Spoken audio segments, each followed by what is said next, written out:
Assalamu alaikum, family. It's Brother Grayco, Brother Kelvin. Imagine watching your slave master walk around with this book called Bible, which he says is the word of God. And you're a slave in chains, and being beat, whipped, killed, raped, molested. And you, black man, are a descendant of God, and you watch this. Just the thought alone that there's a book that's the word of God is waking up your God self. But the wise amongst the white people know that they have a time limit. So everything that's being done is to keep the black God sleep longer.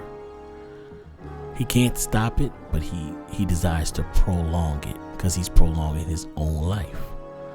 The dumb devils don't know what the wisest of their people know. So the time comes, he has to give us the book. The alarm clock in the black man is waking him up naturally now.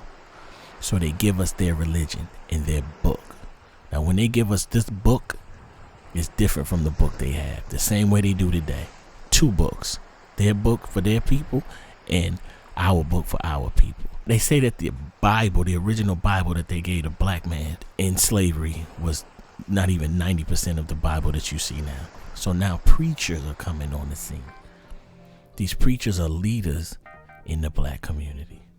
Now the white man would listen, call him the overseer, and the overseer would sit in the church and make sure that the black preacher was preaching it right. Even after they took the book, added to it, and took away from it, he still sat in and watched and listened to make sure that the preacher was doing the job of the establishment.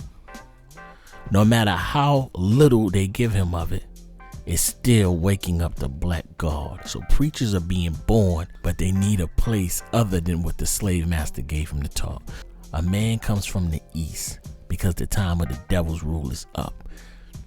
He comes to America and he sets up a place we call the mosque, Muhammad's mosque, temples, Muhammad's temples.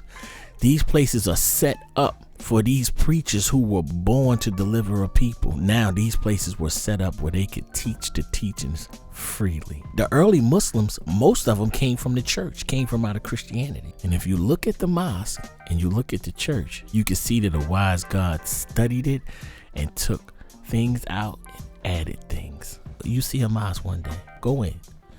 That's what I did. Go listen. This one is called Preacher. And we want to see what the early preachers in the Nation of Islam had to go through. It's true Christian love. Assalamu alaikum.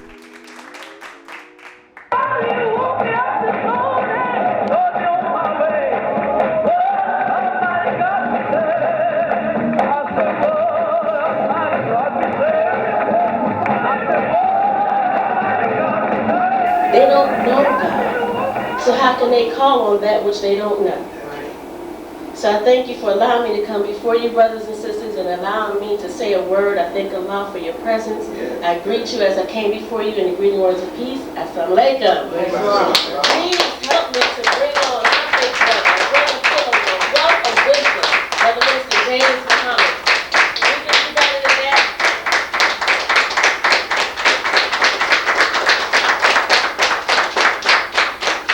Assalamu alaikum.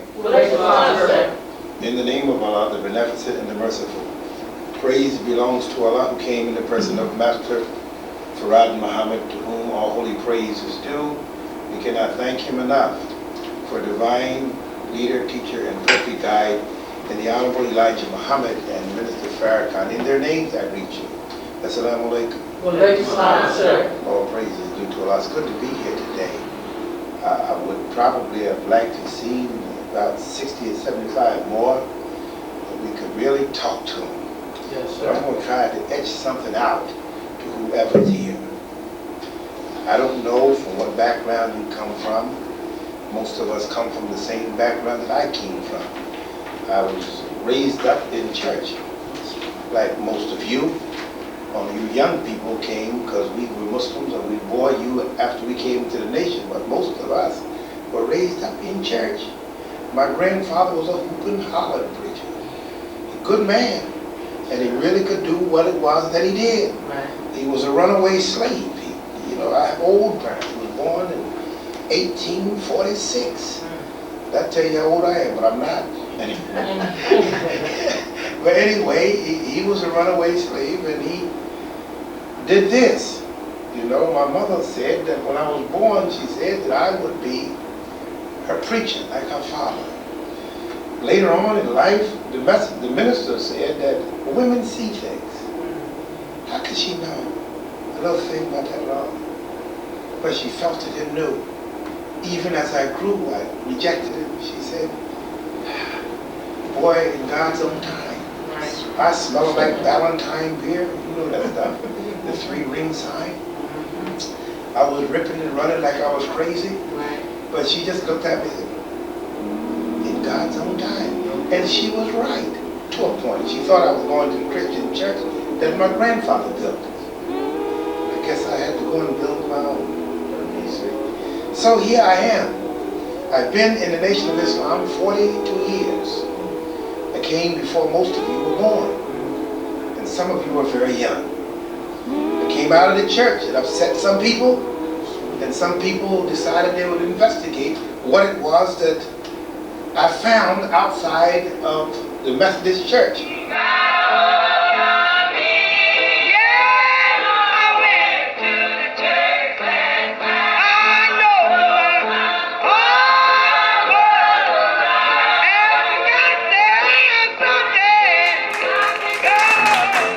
James 40X. Well, I was in number 25 in 257 South Orange Avenue. In 1966, I left Newark and came back to South Jersey. I was transferred out there to number 20, Camden. I went to Camden. And there's a funny thing about Camden. Minister George from Philadelphia was there. He had been sent to Camden to take over that mosque there. I wasn't there, gosh, I wasn't there 6 months, and he had to go because he took over took over the Boston Mosque for Farrakhan, because Farrakhan was being moved out of there to go to New York to take over Malcolm's Mosque in New York. I'm up there, and I wasn't no teacher, but I was up there. And George was there. He met me, and I guess we kind of hit it off. He's getting ready to leave in 2 days. He called me in and called the captain that he brought in from Connecticut. Another brother in there. Sat us down. He said, brother was Harrison, the captain was in charge under him. He said, I have to go, and I'm pulling out tomorrow night. I'm going to Boston to make this transition. He said, you would do well to have James teach, and you just raise the fruit. Because the brother came from Connecticut. He was a hell of a captain. He was a good captain. See? And George had already told me about Bridgeton. He said, you going to teach down? I said, I don't know, man. I'm not, because I never taught. He put me on the roster. George did. Before he left, he put me on the roster in Bridgeton. I was just opening up for him, and I set it up one day, and I said, it's all set up for you to come down on Sunday. He said, brother, I'm not coming down on Sunday. I said, well, who's going to teach? He said, you. I said, I don't know nothing about that. He said, yes, you do. You know what to say. That's what he told me. He said, you know exactly what to say. And then right behind that, he's leaving me. And Minister George turned me loose, and he went off to Boston to fill the mosque in Boston, while Farrakhan came to New York to fill the mosque in New York. And he told me that I was going to be the minister in Bridgeton. George put me up there. So, over the years, I say, it was all by Allah's permission. So it went the way it went. And I'm in Bridgeton. I got to study, I got to get this thing right, because I'm down in a city where there's never been no Islam. Nothing. These people looked at me like I was from outer space in Bridgeton. Me and my wife started it. They had a brother used to come down every now and then with papers. He'll bring 100 papers to Bridgeton and go back with 99. And that's because he gave one away. There was no Islam in the town. Is that right? Yes, the thing that lives forever, the ever living, is the Spirit of God. Right. This is where we come from. The gigantic mind of Allah, the creator of the heavens and earth, and it transcends time. That's right. So if you're looking for Jesus, look for the work the book talks about, and see if you can pin it to a man. Right. And if you pin it to a man, you found Jesus. Oh, yeah, that's right. Do you understand what I'm saying? Right. He's walking in front of you, Jesus. That's right. Whether you like it or not, you've been taught to hate yourself because the wise devils of the earth knew that Jesus was coming to you in a black man. Right. Knew that your deliverer would come with hair like dry grease and skin like soot. Yeah. He knew this was going to happen to you, so he prepared something for you called Bible. Go ahead. Go ahead. So that you would not recognize your own Savior. You would reject the voice that comes to deliver you out of the grave of your ignorance. That's right. He knew what he was doing. Right. Is that right? Yes, sir. You never really saw the real book. Came before this thing was put together. Even long before the Quran, they was writing books about you, right, and me. There are pictures in the archives in Mecca of Elijah Muhammad that was done thousands of years ago. Farrakhan and some of you. You're not brand new to the scribes and the scientists of the earth. They know about you. Huh? But you come into the ministry, and the ministry houses a great sacrifice. And spiritually, you ask your wife and your children to share the sacrifice with you. You don't ask them, but you bring them in it because they love you. You see? They have to take what you get. My children went to school in public schools because there were no schools down here in Bridgeton. So they went to public schools under the teaching that I send them with. This white man's a devil. We don't do Christmas. We don't do Easter. You understand? We don't do none of that stuff. Everybody getting gifts and things on Christmas. My children would go to school and tell them what they got and didn't get. Because they got tired of people asking them this and asking them that. And we don't do that. We don't celebrate it. And they get in the big blah, blah, blah. You see? I can remember the pain that I felt when I seen my children weeping because they didn't get Christmas like the children across the street or up the street. You see? You understand, but they don't understand. So I'm holding babies in my arms, 7 and 8 and 9, and they're crying and they don't see my tears because I'm over their shoulder and I'm crying too. But I can't compromise my faith because of it. I got to find a way to bring them through it, you know, and that's not easy. The Easter thing. Everybody get a new suit for Easter, and the bonnets and the eggs and things, you know. I got to teach them that bunnies don't lay eggs. I got to teach them that. The real teaching of Easter is too strong for little babies. I can't tell them about somebody named Nimrod. They don't know nothing about that. So I got to carry them through until they get a little age on them, and you can kind of bring them to a heavier teaching because they're in pablum now, you know. So I got to help them through this. This is where the pain comes in. I remember one time we had started a mosque in Bridgeton because there wasn't nobody doing it but us. But before it was over, we filled it up. And we did, my wife would roll dough out all night to make bean pies and things to keep lights and rent in the place. And sometimes the lights in my home would go off. The gas would be shut off and be cold in there. Things like that. I remember one night, I come home. The baby was real small. My wife was sitting at a sewing machine trying to put something together because she used to go to rummage sale and get clothes and tear them apart and make dresses for the children and things, you know, because she was good at that. And she started to cry at the sewing machine uncontrollably and told me, she said, we're teaching everybody how to live good and better. When is it our turn? And I held that woman in my arms and rocked her all night. And we both cried that night. Because I understood what she was saying, but she understood the faith. You know? Most black people say that they believe in God, but scared to leave white folks. That tells me that the white man is your God. Right.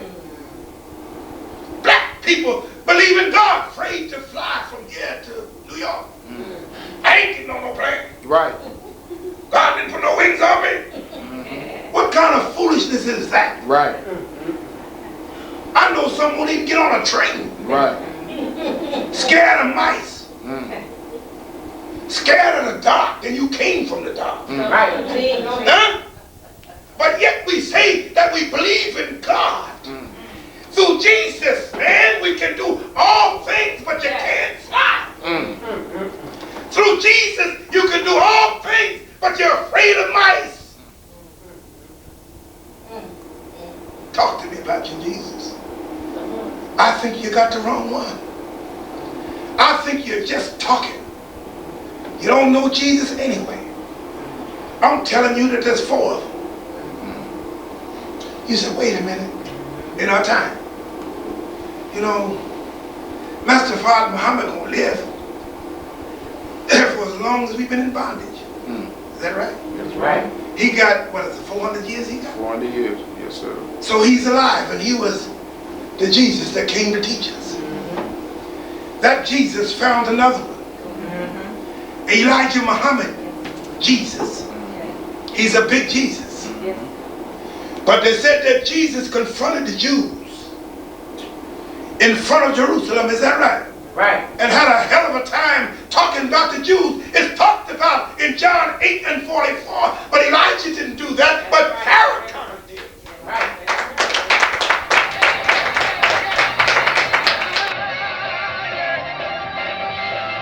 Got a little storefront downtown with no money. I just had to take whatever I could make on a little job that I was on and keep the rent paid because there wasn't nobody in there.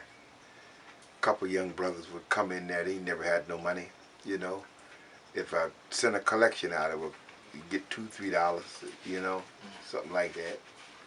The heater was bad, and when we turned it on in the wintertime, smoke was all over the place, you know. These are humble beginnings right out there on the main street. A lot of the conflict came from Negroes in Bridgeton. White people didn't bother me about it. I had policemen that would roll up, what is that you're selling? I had my Bahama Speaks. And they would buy one or just take one. They get one, and I wouldn't ask them for the money. How much is it? 20 cents. Someone would give it to me, and they would take it. Sometime I would see them and give them one. Here, take this, you know? Black Christian people gave me and my family hell in Bridgeton when we were trying to raise a house for what they did not understand. Listening to people talk against the Nation of Islam, calling us black Muslims and we were this and we were that, and all they had was conjecture. They gave us pain. People threw bricks upside my house, black people. Broke out my car windshields in the side yard where I lived. Harassed my family when I would be out selling papers alone, because I didn't have nobody right then. My wife used to have a bat by the door, you know? And she would have to run harassing children who come out of Christian households away from the door. Do you understand what I'm saying? We went through that. See? And there was no one to take up the fight for us. I had black Christians come to my house at 2, 3 o'clock in the morning to argue with me about what I was. There was an old lady that came to my door and argued and said, you should be ashamed of yourself, raising your children in that. You know? One that knew me since I was a little boy, he was a church-going man, came to my door and told me, said, I want you to come to church Sunday. I said, I'm not coming down there. I have my own faith now. I'm not coming. I don't care nothing about that. You coming down there. I'm coming up to get you. I said, don't you come up and mess with me. I'm not coming. I said, I tell you what, you can come with me. Ha! You don't know what you're in. I was walking one day, and a brother on another street told me, caught up with me, Jimmy, wait. And he was about 4 or 5 years older than me. Your mother and father know what that is you're in? I said, what are you talking about? Do they know what that is you're in? I guess, no, I don't know. They don't understand all of it, but I'm in it. You ought to be ashamed of yourself. This is what I went through. And like I said, they threw bricks at my house, broke windows, harassed my children. Even when I came here to Vineland, there was a family, a lady who was a heavy preacher.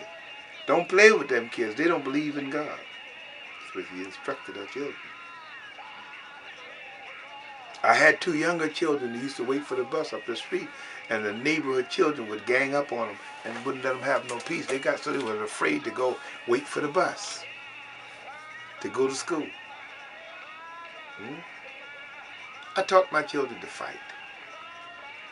And I had to go to school one time, and I told the people that. They said, Mr. Wallace, that's who I was to them, you shouldn't teach your children to fight. They told me you taught them to fight. I said, yes, I did. They said, you shouldn't teach them to fight. I said, if I don't teach them to fight, y'all kill them. I taught them to fight, and there was no such thing as ganging. All of you get a little piece of it. And then you come home to me, and I fight all grown people. You told them that? You damn right I told them that. So when they come home and you come behind them, expect to see me. They don't have to go through this world being harassed just because they love God in a different way than you do. You see? So what we had to go through. Huh? And I came through all of that. And I maintained my faith without compromise. And they started awarding me in different places, in churches and in organizations. You saw the awards. Huh? I can go in churches now and they bring me to the rostrum. You have anything you want to say? Because I kept the faith. And I did not alter it. I did not compromise of sacrifice. And now that same black Muslim who was skinny and poor, a little older and gray now, but you give him a Black Hall of Fame award, the King Award, the Tubman Award. Huh? Today, because I kept the faith. Wasn't because I was great. It's because Elijah and Farrakhan are great. Not only that, now you got him in your colleges. Wait a minute. This the same one that you argued with, who should be ashamed? Now he going places that you can't go.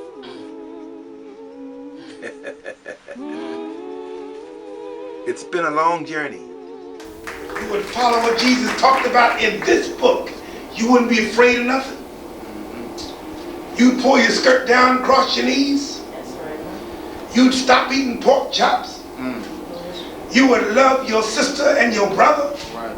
And Christian black folks would stop being prejudiced toward Muslims. Come on, teach, bro. I have to say that because let me tell you something.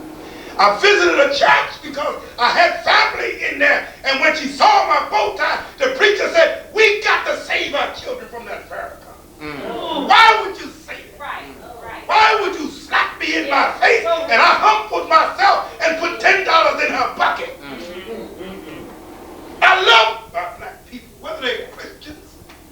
Hebrew nationals, or hip-hops, or Muslims. I love the Sunni Muslims, the Hanafi Muslims. We have a right to slander either one of us. But they do that. Sometimes I go to these churches. I was at a funeral one time. Somebody very close to me died. Preacher got up there in the middle of her sermon. She went to bashing the Nation of Islam and Farrakhan as a saving force, she called it. And said some of you ministers have the nerve to use that word tolerance. We have to get past that. We have to get past that. I got preachers in my family. Half my family is from Harrisburg. There's a Wallace family up here. I had a Wallace, he died now about 8-9 years ago.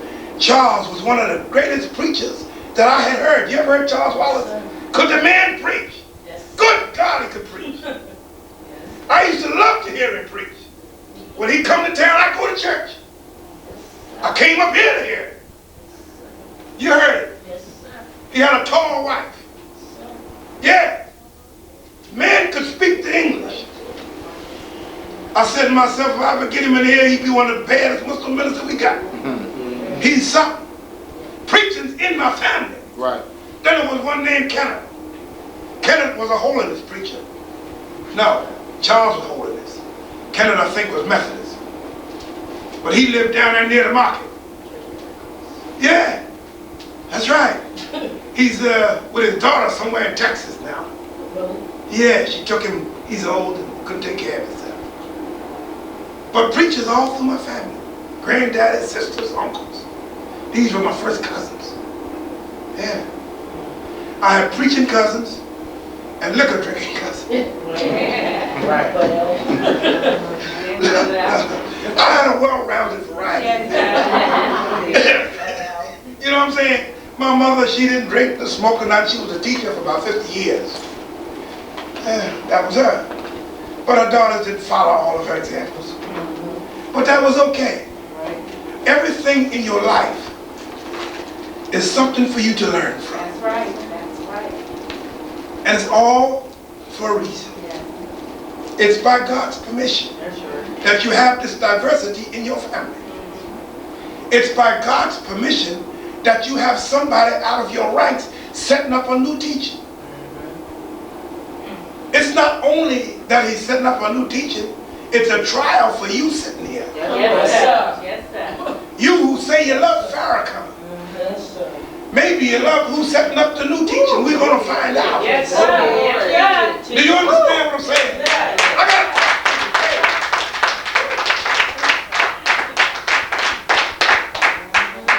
I owe Farrakhan my life. Yes, sir. That's right. The Honorable Elijah Muhammad raised me from the dead.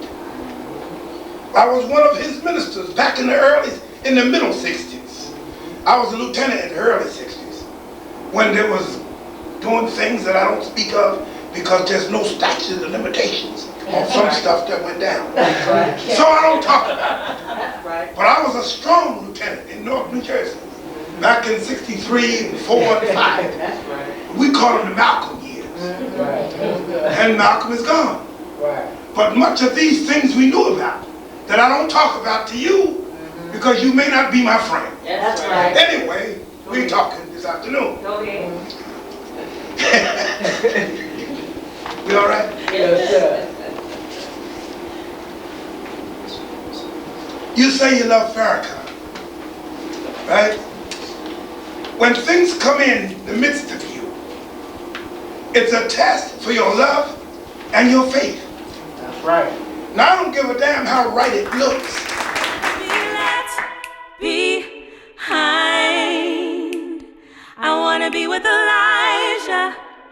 Lord, make me a passenger on that great big wheel in the sky. I want to be with Elijah, the Father, Son, and the Comforter. I want to be, save my seat, oh, take us to a safe place. We want heaven but the judgment don't take us to a safe place. I don't want to be left behind. I want to be with Elijah. Lord, make me a passenger on that great big wheel in the sky. I want to be with Elijah, the Father, Son, and the Comforter.